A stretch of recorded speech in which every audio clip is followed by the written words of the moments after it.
simple sana kuweka output mic kwenye koni hizi za Mchina. Sisi Mchina tunabishana naye. Hizi ni koni za Mchina, mnazifahamu hizi hapa, unaona? Hii ni njia tumetengeneza modi ya kuchomeka speaker, unaweza kutumia kwenye speaker kubwa. Hii tutatumia ni simple amplifier. Hii ni simple amplifier, haihitaji gharama.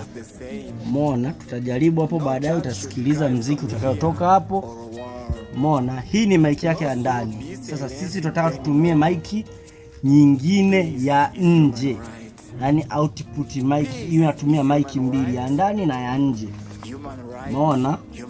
Simple sana. Subiri hapo utaona kitu kinachotokea. Umeona hii hapa?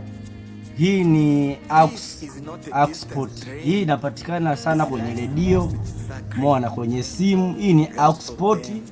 Hii hapa ni poti ambayo utatumia kwa ajili ya kuchomekea nini? Kuchomekea earphone ya mic kama unatumia 3.5 mic ambayo ni hizi za earphone wireless, hizi za wire. Umeona, hii ni 3.5 mic na njia yake ambayo utakayotumia hii hapo. Umeona, hii ni poti ya hii mic. Hii hapa ndo kiungo kikuu ambao utachomeka hapa. Baadaye hizi nyaya utaziunganisha kwenye nini? Kwenye njia ambayo inatakiwa iwe output na sauti itasikika kwenye koni yako. Tunaenda hatua kwa hatua na utanielewa tu.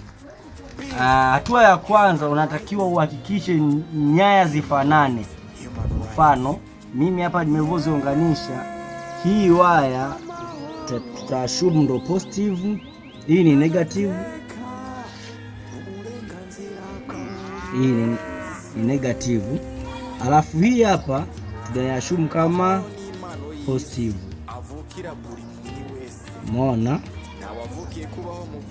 Umeona? Hapo tutafanya majaribio ya awali kusikia kuwa speaker yetu imefanya nini? Imefanya kazi. Haya ni majaribio ya awali. Tutawasha speaker yetu. Halo? Umeona, hii ni mic yake inafanya kazi. Tunataka tusikilize hii mic ya upande wa pili, je, itafanya kazi? Tunachomeka poti yetu. Pap. Nasikia? Halo. Hii mic inakuwa inafanya nini? Inafanya kazi. Kwa hapa utakuwa unafanya kazi kwa kutumia hii mic. Halo? Mambo vipi? Kwa hapa hii tumetengeneza ni output. Anakuja mama.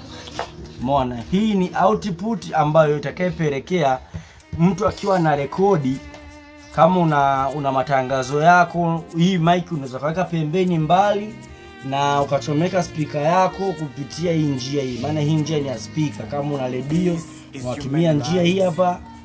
Umeona, unatoa speaker nyingine nje. Kwa hiyo hii imetengenezwa mfumo kama mini amplifier ambayo inaweza kutumika kanisani, labda sehemu za mahubiri, sehemu zozote zile ambazo unataka kutoa matangazo yako. Sisi hapa tumemaliza. Ni Moody Tech Nature. Kwaheri.